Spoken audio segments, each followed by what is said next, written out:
Andrew Barry stood at that podium and told you everything. He just didn't say it the way most people were listening for. And I've been thinking about this press conference all week because the more I sit with it, the more I realize that what happened in that room was not a general manager carefully avoiding commitment. It was a general manager making the most significant commitment an NFL executive can make. He just did it the way people at his level do it, through the architecture of every answer rather than the content of any single sentence. If you were listening for a declaration, you missed it. If you were listening for the gap between how he discussed one quarterback versus another, you heard everything you needed to hear. Let me start by explaining how NFL press conference language actually works, because I think most people consume these things the wrong way, and that misreading is exactly what organizations like this one count on.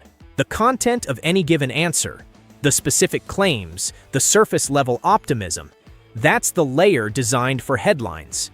It's the diplomatic skin of the thing, constructed specifically to be quoted without committing to anything that creates problems. What you're actually looking for is the architecture underneath. Which player gets specific, enthusiastic language? Which player gets careful management? Which question gets embraced with genuine forward momentum? And which one gets gracefully redirected into something more comfortable? Those structural choices are where the real information lives. Front office executives spend careers learning to use that architecture. Andrew Barry didn't stumble into his language choices this week. Every word was selected. And the selection pattern tells a story that is impossible to misread once you see it clearly. Here's the moment that stopped me cold. When Barry was asked about Shedeur's trajectory heading into this season, the response wasn't vague organizational encouragement, the kind of diplomatic warmth organizations extend toward players they're politely uncertain about. He was specific. He talked about improvements in decision-making. He mentioned pocket management developing in the right direction. He referenced ball security becoming more consistent. He described situational awareness sharpening in real, observable ways. And then he used a specific word that I don't think generated the attention it deserved. He said he expects Shedeur to have more command of the offense heading into this season. Command. I want you to really sit with that word, because it's not prospect language. It's not cautious developmental language. It's not the kind of phrase an executive reaches for when he's genuinely evaluating a player against an open field of competition. Command of the offense is franchise quarterback language. It's the word you use about the player you've decided is your answer, the one the system is being built around, the one whose development you're funding, because the decision about who he is to this organization has already been made in the rooms where those decisions actually happen. Barry chose that word deliberately.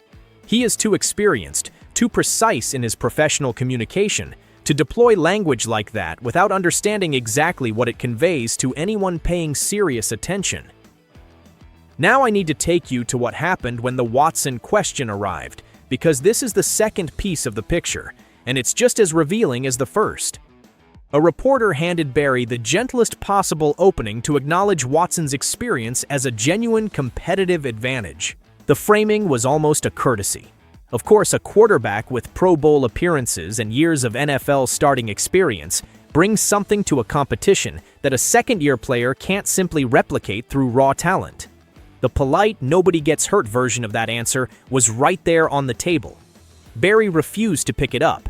He declined to acknowledge Watson's experience as an actual competitive edge. His framing positioned experience as a general attribute, something that helps anyone who has it, without conceding that it specifically advantages Watson in this evaluation. Read that back slowly and let the weight of it settle. Deshaun Watson, a player this organization paid $230 million fully guaranteed dollars and surrendered 3 first-round picks to acquire, was just told by his own general manager that his years of starting experience, his Pro Bowl history, his track record of elite play, none of it constitutes an actual advantage over a second-year quarterback with 7 NFL starts. That is not a neutral diplomatic response. That is a door being professionally closed, calmly, with a smile and carefully constructed language. But the door is closed.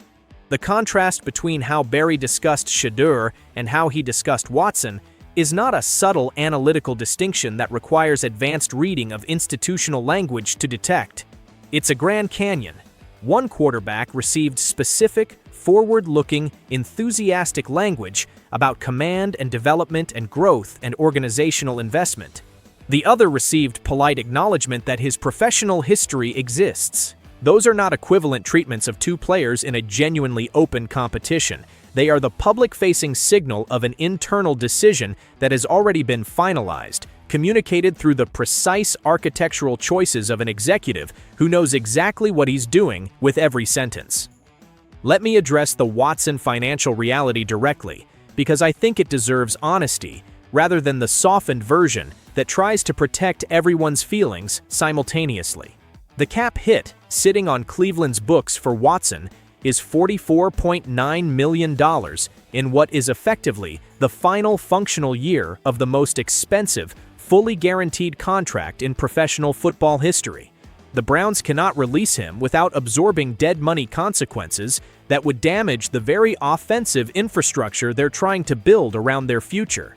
He is on the roster, he is collecting the paycheck, and he is doing both of those things, while his own general manager publicly declines to grant his experience any competitive standing over a quarterback who has been in the league for barely a year. That sequence of facts tells a coherent story. The organization has accepted the financial reality of the Watson experiment as the cost of a decision that did not produce what anyone hoped. They have moved past the psychology of protecting that investment through starting lineup decisions. Watson's frustration about his repositioned role is completely understandable as a human response. As a football consideration, it is irrelevant. Barry's press conference made that irrelevance official. The Talon Green section of the press conference is the third piece that completes this picture, and it's worth examining carefully because the contrast it creates with the Shedeur discussion is just as structurally significant as the Watson contrast. 3 words summarized Green's developmental plan: crawl, walk, run. Patient language, measured language. The language an executive uses when describing a player whose timeline is genuinely long, whose role is foundational and developmental, and whose contribution to the current competitive season is essentially non-existent from a starting quarterback perspective. There is nothing wrong with that plan for Green. It is the correct approach to a 6th-round quarterback who needs time and careful development before he can contribute meaningfully at this level. But the gap between crawl, walk, run language and command of the offense language is not a nuance requiring interpretation. It's enormous. Anyone attempting to construct a genuine 3-way competition narrative between Green and Watson and Shedeur based on anything that emerged from that press conference is not analyzing what Barry actually said. They are actively ignoring it. Barry gave Green the developmental acknowledgement that developmental players deserve. He gave Shedeur the franchise quarterback language that starters receive. Those are categorically different conversations, and treating them as equivalent is a fundamental misreading of how front office executives communicate when they know what they're doing. The question about rep distribution generated something worth noting. Barry confirmed that reps will not be split equally, that performance drives allocation, that the goal is to have at least 3 quarterbacks on the 53-man roster provided they earn the spots. That last phrase is doing significant work in a tight space, provided they earn it. It acknowledges that competition is real in the sense that no position is simply handed out regardless of what happens on the practice field. But the totality of everything Barry said before that answer had already established the hierarchy with enough clarity that the competition framing reads as organizational protocol rather than genuine uncertainty about where this ends. You maintain the public process language because that is how professional organizations operate, with stated respect for every player in the building and a formal commitment to the evaluation being honest and fair. You make the actual decision in the film room and on the practice field and in the conversations between coaches and front office personnel who watch the work every day. Barry did both things in that press conference simultaneously. He maintained the public process language while communicating the internal decision reality through every structural choice he made about how each quarterback was discussed. The public language manages relationships. The decision language is for people listening the right way. What all of this means for the season ahead is something I want to be direct about, because the press conference wasn't just about the current competitive situation. It was about direction, about where this organization has decided to point itself. The argument for starting Watson in 2026 was never really a football argument. At its core, it was a sunk cost argument dressed in football language. $230 million, 3 first-round picks, the fear of releasing him and watching him perform competently somewhere else and having to live with what that means about the decisions that led here. Those psychological forces are real, and they explain why the Watson is genuine starter conversation persisted far longer than the football evidence justified. But sunk cost psychology does not win football games. Organizations that make current decisions based on protecting past decisions that cannot be undone keep themselves frozen in place, defensive about history, unable to commit to a future that requires acknowledging the past didn't work. Barry's press conference was Cleveland's clearest public signal, yet that this organization is done being frozen. They have accepted the cost of what Watson was supposed to be. They are committing to what Shedeur actually is. That is a franchise-defining shift, and it happened not through a dramatic announcement, but through the deliberate, professionally executed language of a man who knows precisely what he's communicating through the words he chooses. The broader context of what Cleveland has assembled deserves acknowledgement here, because Barry's press conference did not happen in isolation.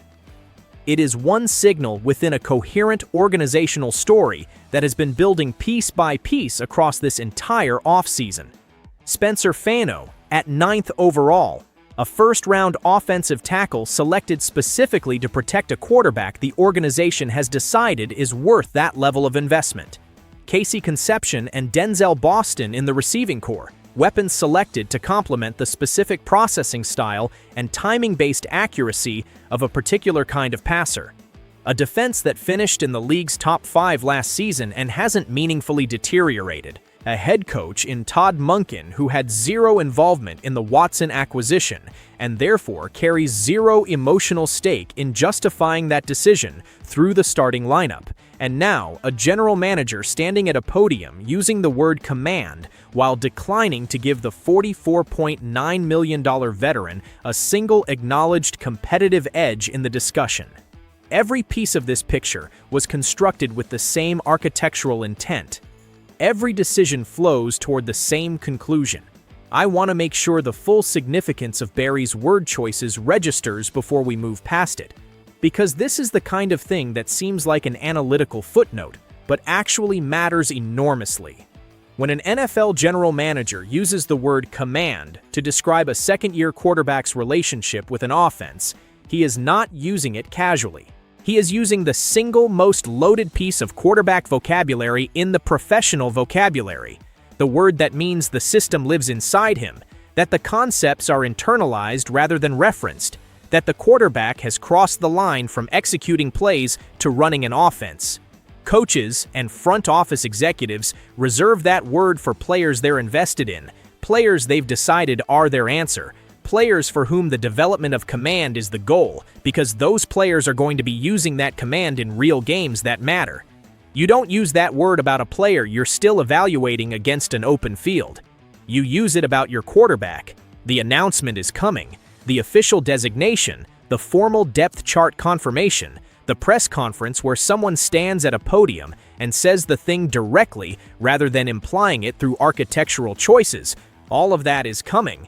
But the decision it will announce was already made. It was made in the film room. It was made on the practice field. It was made in every organizational signal that has accumulated across months of evidence. The draft picks, the coaching infrastructure, the rep distribution in minicamp, and the language Andrew Barry chose at a press conference that communicated everything while technically committing to nothing.